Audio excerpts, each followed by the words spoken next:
पण हा विरोध फक्त शाब्दिक दिसतोय. शाब्दिक नाही, तिथे जाऊन ज्या ज्या काही गोष्टी धारावित करायच्या आहेत त्या तर आम्ही करतोय, पण ह्याच्यामध्ये ज्यांच्यासाठी लढतोय तो पण आता मराठी माणूस आता एकत्र यायला लागला. उद्धव साहेब, त्या प्रश्नाकडे मी येतोय की आता महाराष्ट्रात खास करून मुंबईत आणि मुंबईच्या आसपासच्या उपनगरामध्ये लादलेल्या हिंदी सक्ती विरोधामध्ये महाभारत घडताना दिसत आहे आणि कधी नव्हे तो मराठी माणूस या प्रश्नावरती एकवटला. ही जाग कशी आली? बघा, मराठी माणसाचं एक वैशिष्ट्य आहे, मराठी माणूस हा आतताईपणा करणारा नाही. मराठी माणूस हा विघ्न संतोषी नाही. मराठी माणूस हा इतर वेळेला मी बरं आणि माझं काम बरं, पण माझ्यावरती एक तर मराठी माणूस कोणावरती अन्याय करणार नाही, पण हाच मराठी माणूस त्याच्यावर अन्याय झाला तर तो सहनही करत नाही. त्याच्यामुळे शेवटी सहनशीलतेचा कडेलोट व्हायला लागला तेव्हा मराठी माणूस आता पिसाळलाय. जसा तो संयुक्त महाराष्ट्र लढाच्या वेळेला पेटला होता तसाच तो आता पेटलाय. कारण किती काळ आम्ही हे सहन करायचं? बरं, आमची चूक काय? आम्ही कोणत्याही भाषेचा द्वेष करत नाही. नाही, शिवसेनेचा हिंदी भाषेला म्हणून विरोध नव्हता. नाहीच आहे. अगदी आपले शिवसेना प्रमुख पण तेच सांगायचे, माझे आजोबा पण सांगायचे, तुम्ही सगळ्या भाषा जेवढ्या तुम्हाला शिकायच्या तेवढ्या शिका, पण तुम्ही जबरदस्ती नका करू. आज मी सुद्धा आणि तुम्ही सुद्धा, तुम्ही राज्यसभेत हिंदीमध्येच बोलता, मीडियासमोर जर मला हिंदीत विचारलं तर मी हिंदीमध्ये बोलतो. आमचा हिंदीला विरोध किंवा हिंदीचा द्वेष नाही, पण हिंदीची सक्ती नको. कारण मग तुम्ही ते वन नेशन वन इलेक्शन सगळं one one one one one करत चाललेलं आहे. तुम्ही शेवटी आपला देश हे संघराज्य पद्धत आहे. अनेकता में एकता म्हणजे काय? तुम्ही त्या अनेकतेची जी एक गंमत आहे ती घालून किंवा त्याचं जो एकजूट आहे ती घालून तुम्ही ही जबरदस्ती एकता लादताय. म्हणून मी माझ्या परवाच्या भाषणात बोललो ना, आमचा हनुमान चालिसाला विरोध नाहीये, पण तुम्ही मारुती स्तोत्र आम्हाला का विसरायला लावताय? आमचं मारुती स्तोत्र आहे ना, आम्ही मारुती स्तोत्र म्हणतो, तुम्ही हनुमान चालिसा म्हणणार. देव एकच आहे तो हनुमान, त्यालाच आम्ही मारुती आज या निमित्तानं महाराष्ट्राविरुद्ध इतर राज्य असा संघर्ष पेटलाय? नाही पेटला. कारण पेटवण्याचा प्रयत्न भाजप करते पण तो पेटत नाहीये. ह्याचं कारण आमची जी भूमिका ही स्पष्ट आहे. आम्ही कोणत्याही भाषेचा द्वेष करत नाही. जसं आम्ही इतरत्र मराठी लादण्याचा आग्रह धरत नाही आहोत, तसं आमच्यावरती दुसरी भाषा लादण्याचा आग्रह धरू नका. हा तुमचा मुद्दा अत्यंत बरोबर आहे. गुजरातमध्ये हिंदीची सक्ती नाही. आणि ह्याच्या पलीकडे जाऊन सांगतो, जेव्हा शिवसेना प्रमुखांनी शिवसेना स्थापन केली ती इथल्या भूमिपुत्रांसाठी म्हणजे मराठीसाठी. शिवसेना त्यातूनच निर्माण झाली. आणि त्याच्यानंतर शिवसेना प्रमुखांच्या भाषणामधली वाक्य आहेत की आम्ही महाराष्ट्रामध्ये मराठी आहोत, पण देशाचा विचार केला तर आम्ही हिंदू आहोत. गुजरातमध्ये आम्ही गुजराती आहोत, पण देशाचा विचार केला तर आम्ही हिंदू आहोत. बंगालमध्ये आम्ही बंगाली आहोत, पण देशाचा विचार केला तर आम्ही हिंदू आहोत. तसंच सर्वत्र आम्ही त्या त्या भाषेचा त्या त्या प्रांताचा मान तिथे राखतोच. ती प्रादेशिक अस्मिता, तिचा मान अभिमान असलाच पाहिजे. पण जेव्हा संपूर्ण देशाचा विचार करतो तेव्हा आम्ही हिंदू म्हणून एकत्र आहोत, देशप्रेमी म्हणून एकत्र आहोत. हिंदी सक्तीविरुद्ध आपण म्हणजे शिवसेना आणि मनसे म्हणजे उद्धव ठाकरे आणि राज ठाकरे असा एकत्रित मोर्चा 5 जुलैला काढण्याचं जाहीर झालं. देशासाठी असेल म्हणजे संपूर्ण देशभरात त्याची चर्चा झाली की या सगळ्या 20 वर्षाच्या कालखंडानंतर उद्धव ठाकरे आणि राज ठाकरे मराठीच्या मुद्द्यावरती एकत्र आले. आणि एक महाराष्ट्रामध्ये प्रॉब्लेम कोणाला आहे? प्रॉब्लेम कोणालाच नाहीये, पण काही लोकांना असू शकतो. मग त्यांचा प्रॉब्लेम ते बघतील, आपण का विचार करायचा? आणि एक मराठी अस्मितेची लाट निर्माण झाली आणि त्या लाटेनं उद्धव आणि राज यांना 20 वर्षानंतर एकत्र आणण्यात आलं. बघा, आम्ही आमच्या एकत्र येण्यामुळे मराठी माणसाला असेल, इतर भाषिकांना सुद्धा, आणि मी स्पष्ट सांगतो अगदी मुसलमानांना सुद्धा त्यांनी जाहीरपणाने पण बोलत, आणि इतर भाषिक सुद्धा, हिंदी वगैरे गुजराती सुद्धा, अच्छा किया आपने. तो जो त्यांना झालेला मी आनंद बघतो. कोणाचा पोटशूळ उठला असेल तर तो पोटशूळ त्याच्याकडे मी दुर्लक्ष करतो. यात पोटशूळ उठावा असं काय आहे? पण उठलाय. पण मला नाही माहीत, ज्यांचं उठलं त्यांना विचारा. सरकारला माघार घ्यावी लागली आपण एकत्र आल्यामुळे. हो, नक्कीच. आणि त्यानंतर त्या मोर्चाचं रूपांतर एका विराट अशा विजय मेळाव्यात झालं.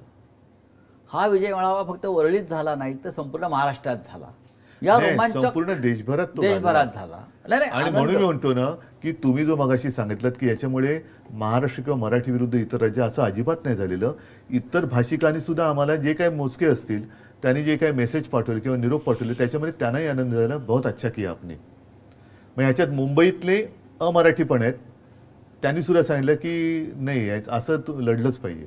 त्या मंचावरती राज ठाकरे असं म्हणाले की बाळासाहेबांचे जे स्वप्न होते ते साकार होईल. तुम्ही असं वारंवार म्हणालात की लोकांच्या मनात जे आहे ते आम्ही साकार करू किंवा होईल. याचा अर्थ महाराष्ट्रानं काय घ्यायचा? ह्याचा अर्थ त्यांच्या मनात जे आहे ते आम्ही साकार करू हाच हा. त्याचा अर्थ. होय, मराठी माणसानं मराठीच्या मुद्द्यावरती एकत्र येणं हे ठीक आहे, हे होणार. आलं पाहिजे, कारण शेवटी नाही तर मग आम्ही कोणासाठी लढतोय. पण लोकांचा रेटा आहे की राजकीयदृष्ट्या एकत्र यावं. ठीक आहे, आता 20 वर्षांनी एकत्र आलोय. प्रत्येक ठिकाणी राजकारण आणलंच पाहिजे असा भाग नाही. हा, पण मी जे म्हटले की मराठी भाषेसाठी, महाराष्ट्र धर्मासाठी आणि महाराष्ट्रासाठी जे जे करण्याची आवश्यकता आहे ते करण्याची माझी तयारी आहे. या संदर्भात तुमची राज ठाकरे यांच्याशी चर्चा झाली? होईल.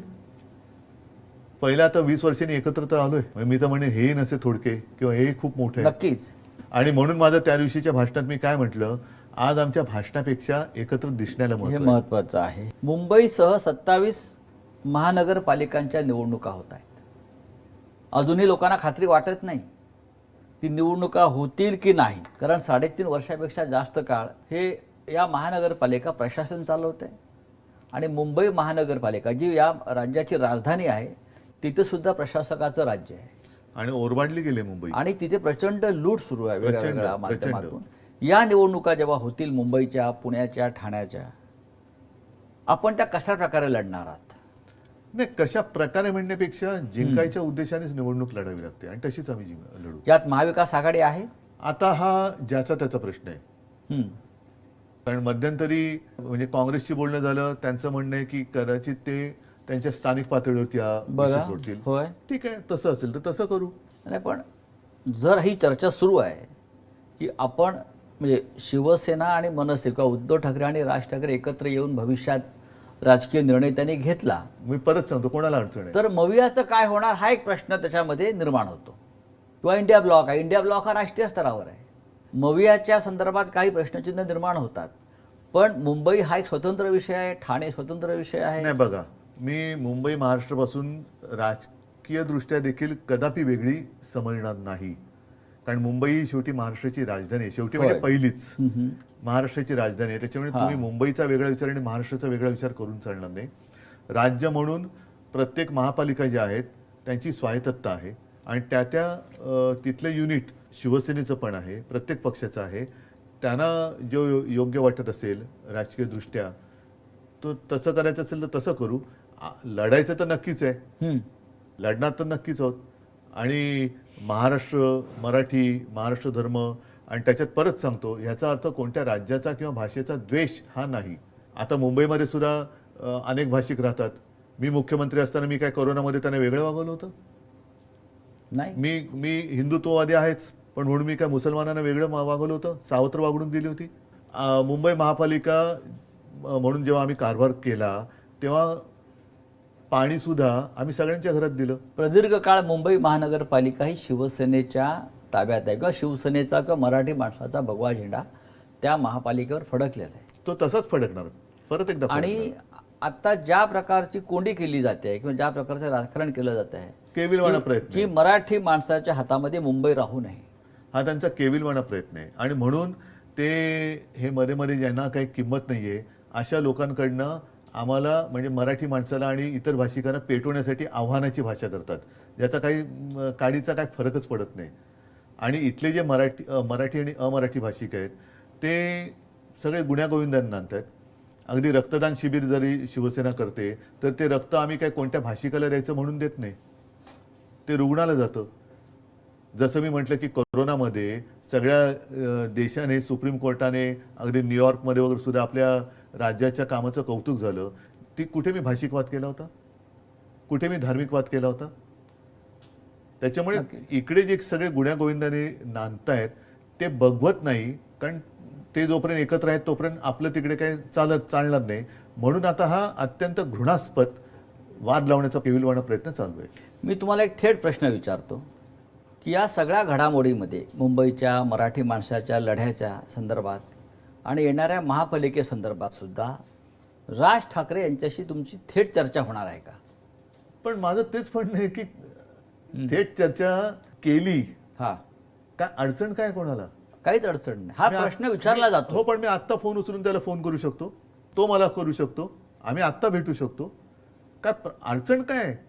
म्हणजे बाकीची लोक एकमेकाला चोरून मारून भेटतात, आम्ही चोरून मारून भेटणाऱ्यातले नाही आहेत. मगाशी जो तुम्ही मुलाखतीच्या सुरुवातीला बोललो ना की ठाकरे ब्रँड, आम्ही चोरून मारून काय करत नाही, भेटायचं तर उघड भेटू, काय अडचण काय कोणाला, आणि आम्हाला तरी. महाराष्ट्राच्या प्रश्नासंदर्भात कधी मुख्यमंत्री फडणवीस यांच्याशी चर्चा होते का?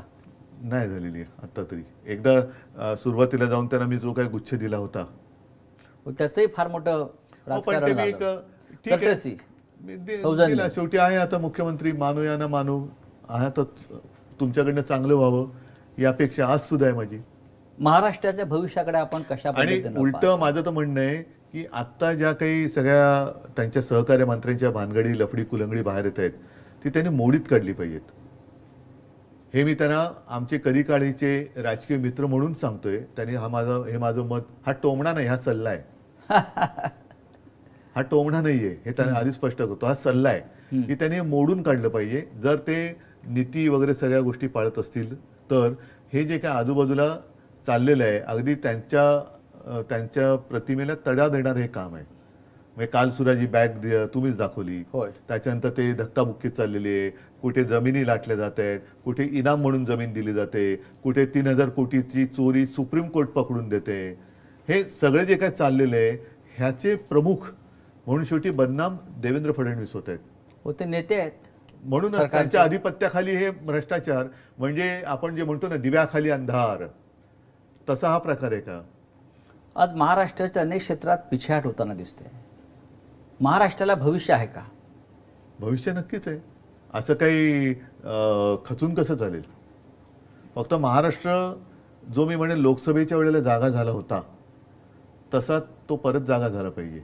नाहीतर त्यावेळेला आम्ही जे सांगत होतो की महाराष्ट्रातनं सगळे उद्योग गुजरातला नेले, सगळं आता मराठी माणूस मुंबईतनं म्हणा हा बाहेर काढला जातोय, आत्ता नाही जाग आली तर मग आपले डोळे कधीच उघडले नाही जाणार. महाराष्ट्राच्या जनतेला तुम्ही काय संदेश द्याल या निवडणुकीच्या या मुलाखतीच्या निमित्तानं? जागे व्हा आणि जागे राहा, आणि आपल्यावरती एकदा कोणावरती अन्याय करू नका, पण कोणी अन्याय केला तर सहन करू नका. हे जे शिवसेना प्रमुखांनी सांगितलं तेच सांगेन. आणि परत एकदा सांगतो, ते जे बोलले होते त्यावेळेला की मराठा मराठेतर, ब्राह्मण ब्राह्मणेतर, 96 कुळी 92 कुळी, स्पृश्य अस्पृश्य, घाटी कोकणी, हे सर्व भेदाभेद गाडून मगाशी जो एक विषय आपला राहिला की मराठा समाजाला भडकवलं जातंय. मग मराठा म्हणजे ही जी भाजपची नीती आहे की राज्यातल्या सगळ्यात मोठ्या समाजाला आधी भडकवायचं, मग तो पेटला की त्याच्या विरुद्ध त्या समाजाच्या व्यतिरिक्त जे समाज आहेत त्यांना चिथवायचं. जसं त्यांनी गुजरातमध्ये केलं, पटेलांना भडकवलं आणि पटेले तर एकवटून सत्ता जिंकली. हरियाणामध्ये जाट त्या समाजाला भडकवलं, म्हणजे असं चित्र झालं भाजप आता गेलीच, कारण जाट आता पेटलाय. जाट बिचारे तिरीमिरीने उभे राहिले, पण त्यांनी जाटांच्या विरोधात जाटांची भीती दाखवून इतर समाजाला एकवटवलं. महाराष्ट्रामध्ये बटेंगे तो कटेंगे, आपल्याला वाटलं हिंदू मुस्लिम, त्यांनी मराठा मराठेतर केलं, मराठीच्या विरोधात ओबीसी तयार केलं. म्हणजे मराठी भावंडांमध्येच आमचं आणि राजचं वेगळं, आम्ही भाऊच आहोत, पण मराठी सुद्धा जी भावंड आहेत त्या मराठी भावंडामध्ये समाजाच्या भिंती उभ्या करून आग लावायची आणि आपली पोळी भाजायची. हे जे राजकारण आहे ना ते हाणून पाडा. ज्या पद्धतीचं राजकारण, व्यापारी राजकारण सुरू आहे देशात, महाराष्ट्रात, मुंबई महाराष्ट्रात राहील असं आपल्याला खात्री आहे? कोणाची माय व्हायले बघू ना, कोणाची माय व्हायले मुंबई महाराष्ट्रापासून तोडायची बघू आपण. उद्धवजी, आपण अत्यंत परखडपणे आपली मतं मांडलीत मुंबई महाराष्ट्र राष्ट्रीय प्रश्नावरती, आणि मला खात्री आहे की या मुलाखतीतून महाराष्ट्राच्या जनतेला, देशाला जो संदेश द्यायचा आहे तो आपण दिलेला आहे. धन्यवाद. आता हा शेवट करताना सुद्धा जे शिवसेना प्रमुखांनी सांगितले ते सुद्धा फार महत्वाचं आहे. जय हिंद, जय महाराष्ट्र.